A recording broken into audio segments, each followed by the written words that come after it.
ఈ అమరావతి క్యాపిటల్ సిటీలో ఏదైతే ఈరోజు డెవలప్ చేస్తున్నామో దాంట్లో అనేక యూనివర్సిటీస్ కావచ్చు, ఇతర స్కూల్స్ కావచ్చు, హోటల్స్ కావచ్చు, డిఫరెంట్ ఆర్గనైజేషన్స్ కూడా సైట్లు ఇచ్చాము. దాదాపు వాళ్ళందరూ యాక్చువల్గా ఆల్మోస్ట్ గ్రౌండ్ చేస్తున్నారు 1 by 1. కొన్ని అయితే యూనివర్సిటీలు ఆల్రెడీ అయినాయి. ఈ నేపథ్యంలో ఇక్కడ ఏదైతే ప్లాన్ చేసిన రాబోయే 30 సంవత్సరాల్లో ఇక్కడ ఉన్న ప్రజలకు వాటికి కావాల్సిన ఆర్థిక వ్యవస్థని డెవలప్ చేయడానికి, ఆర్థిక వ్యవస్థని ప్రజల యొక్క జీవనస్థితిని పెంచడం కోసంగా ఇక్కడ కొన్ని స్మార్ట్ ఇండస్ట్రీస్ రావాలని, అదేవిధంగా ఒక ఇంటర్నేషనల్ స్పోర్ట్స్ సిటీ, అదేవిధంగా ఒక ఇంటర్నేషనల్ ఎయిర్పోర్టు, ఈ 3 రావాలని ముఖ్యమంత్రి గారు యాక్చువల్ నిర్ణయించడం. ఎందుకంటే ఆ ఇన్ఫ్రాస్ట్రక్చర్ రాందే ఈ ఏరియా డెవలప్మెంట్ ఉండదు. ఇక్కడ ఉన్న వాళ్ళ యొక్క గ్రోత్ రావాలన్నా, భూములకు విలువ రావాలన్నా ఖచ్చితంగా ఇక్కడ స్మార్ట్ ఇండస్ట్రీస్ రావాలి. ఆ ఇండస్ట్రీస్లో పనిచేసే దానికి మనుషులు ఉండాలి. వాళ్ళు వచ్చినప్పుడు యాక్చువల్గా వాళ్ళకి కావాల్సిన సౌకర్యాలు, హౌసెస్ కావచ్చు, వాళ్ళ పిల్లల స్కూల్స్ కావచ్చు, వాళ్ళ దగ్గరికి వచ్చేవాళ్ళ కోసం వాటి కోసంగా డిఫరెంట్ హాస్పిటల్స్, యాక్టివిటీస్, ఇవన్నీ ఎకనామిక్ సైకిల్ రన్ కావాలంటే, ఎకనామిక్ గ్రోత్ రావాలంటే ఖచ్చితంగా స్మార్ట్ ఇండస్ట్రీస్ రావాలి. అదేవిధంగా ఒక ఇంటర్నేషనల్ ఎయిర్పోర్ట్ లేదే ఆ ఏరియా డెవలప్ కాదు. ఈరోజు హైదరాబాద్ తీసుకుంటే పాత ఎయిర్పోర్ట్ అయితే రోజుకి 20 ఫ్లైట్లు కూడా దిగే కాదు. అందుకనే ఒక ఇంటర్నేషనల్ ఎయిర్పోర్టు 5,000 ఎకరాల్లో కట్టాలని ముఖ్యమంత్రి గారు నిర్ణయించారు.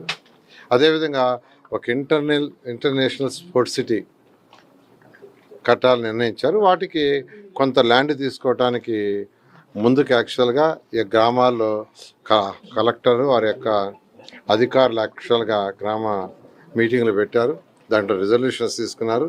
దాన్ని ఈరోజు క్యాబినెట్కి సబ్మిట్ చేసి అందులో ప్రత్యేకంగా ఏదైతే అమరావతి క్యాపిటల్ చుట్టూ ఇన్నర్ రింగ్ రోడ్డు వస్తుందో, ఇన్నర్ రింగ్ రోడ్డుకి మరియు రైల్వే ట్రాక్కి, రైల్వే స్టేషన్కి, తర్వాత ఇంటర్నేషనల్ స్పోర్ట్స్ సిటీకి దానికి సంబంధించి ఈరోజు 16,666 ఎకరాలు, 16,666 ఎకరాలు, 16,666.56 ఎకరాలను యాక్చువల్గా ల్యాండ్ పూలింగ్ తీసుకోవడానికి ఈరోజు క్యాబినెట్ ఆమోదం ముద్దేసింది.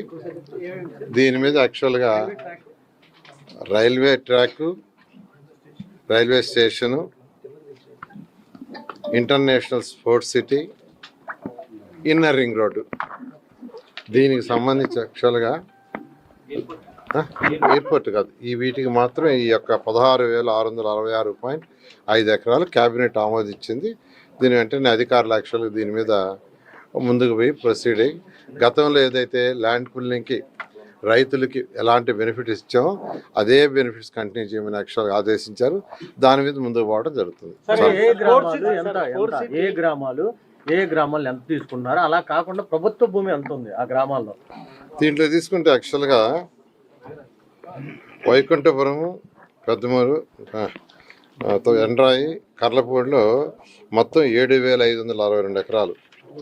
అదేవిధంగా వడ్డమాను, హరిశ్చంద్రాపురం, పెదపరిమిలో మొత్తం వచ్చి 9,097.56 ఎకరాలు. ఇదంతా కలిసి 16,666. ఇది కాకుండా గవర్నమెంట్ ల్యాండ్ యాక్చువల్గా 3,808 ఎకరాలు ఉంది. అది ఎక్కువ భాగం కొండలు, వాటరు ఉంది, ఎక్కువ భాగం కొండలు, వాటర్తో ఉండేది. దీంట్లో యాక్చువల్గా అంటే స్పోర్ట్స్ సిటీకి చిన్నది అక్కడ పెట్టాం. యాక్చువల్గా ఇప్పుడు ఇక్కడ ఏంటంటే ఒక 2,500 ఎకరాల్లో ఒక ఒలింపిక్ గేమ్స్కి మనం కాంపిటేట్ చేసేటట్టుగా ఇంటర్నేషనల్ స్టాండర్డ్లో ఒక స్పోర్ట్స్ సిటీ చేయాలని ముఖ్యమంత్రి గారు నిర్ణయించారు. దాని మీద ముందుకు పోవడం జరుగుతుంది. ఇప్పుడు ఉన్న స్పోర్ట్స్ సిటీలో ఉన్న స్థలం చాలా తక్కువ. ఏదైతే ఉందో దాంట్లో ఉండేది కేవలం ఒక 70 ఎకరాలే స్పోర్ట్స్ కాంపిటేటివ్ పెట్టాం. 70 ఎకరాలు మాత్రమే ఉంది. కానీ 70 ఎకరాలు ఇంటర్నేషనల్ లెవెల్లో పెట్టలేం కాబట్టి ఇంటర్నేషనల్ లెవెల్లో ఒక మంచి స్పోర్ట్స్ సిటీ చేస్తే ఎకనామిక్ గ్రోత్ వస్తుంది. ఎకనామిక్ గ్రోత్ వస్తే ఇక్కడ ఉన్న ప్రజలకి ఆర్థిక పరిస్థితులు పెరుగుతాయి, రాష్ట్ర ఆర్థిక పరిస్థితి పెరుగుతుంది. దాన్ని దృష్టిలో పెట్టుకుని ఇచ్చేస్తాం.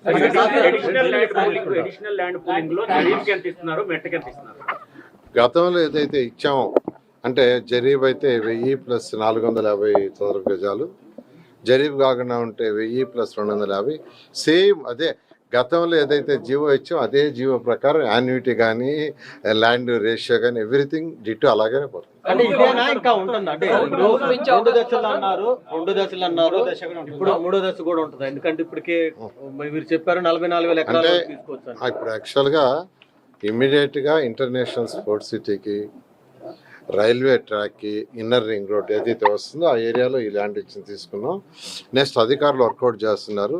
ఎయిర్పోర్ట్కి కానీ ఆ ఎయిర్పోర్ట్కి, స్మార్ట్ ఇండస్ట్రీస్కి తీసుకోవడానికి కూడా వర్కౌట్ చేస్తున్నారు. త్వరలో దాన్ని కూడా వర్కౌట్ చేసి క్యాబినెట్ ఫుట్బాల్ స్టేడియం అది వర్కౌట్ చేస్తున్నారు. వర్కౌట్ చేసిన తర్వాత చెప్తారు. సార్, ఇంటర్నేషనల్ ఫుట్బాల్ స్టేడియం కు ఒకటి ఎంఓయూ వైజాగ్ అయింది కదా, అది కూడా ఇక్కడే ఉంటుంది.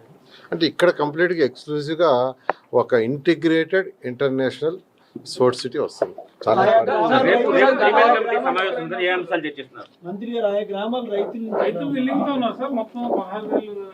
గ్రామ కమిటీలు పెట్టారు కలెక్టర్ గారు, అవన్నీ వచ్చినాయి. యాక్చువల్గా వాళ్ళందరూ యాక్సెప్ట్ చేశారు. దాని మీదే యాక్చువల్గా ఇవాళ క్యాబినెట్లో పెట్టారు. యాక్చువల్గా ఏదైతే గతంలో రైతులు ల్యాండ్స్ ఇచ్చారో వాళ్ళకి 2014-19లో వాళ్ళకి ప్లాట్లు అన్నీ ఇచ్చాము. అయితే కొద్దిమంది యాక్చువల్గా ఆగి ఉన్నాయి. దానికి అనేక కారణాలు ఉన్నాయి. ఆ కారణాల్లో కూడా మెయిన్గా ఏంటంటే జరీబు నాన్ జరీబు అని క్లెయిమ్ చేస్తూ ఒక కొద్దిమంది ఉన్నారు. రోడ్డు హిట్స్ అవుతున్నాయని కొద్దిమంది ఉన్నారు. అదేవిధంగా గ్రామ కంటాల్లో మాకు ఇంకా కొంతమంది ఉన్నారు. వీటన్నిటి మీద ముఖ్యమంత్రి గారు అటు కేంద్ర మంత్రివర్యులు ఎంపీ గారు చంద్రశేఖర్ గారిని, నన్ను, శ్రవణ్ గారిని వాళ్ళందరితో అధికారులతో కూర్చొని డిస్కస్ చేసి ఎవరికన్నా ఎక్స్ట్రాగాని ఇచ్చుంటే వాళ్ళ దగ్గర బ్యాక్ తీసుకోమన్నారు. ఎవరికన్నా పొరపాటున అధికారులు కానీ ఇచ్చుంటే దాన్ని వెంటనే వెనక్కి తీసుకోండి. ఎవరికన్నా ఇవ్వాల్సి ఉంటే దాన్ని యాక్చువల్గా 1, 2, 3 సార్లు స్టడీ చేసి ఇవ్వమన్నారు. దాని మీద 1 నెల టైం పెట్టుకున్నాం.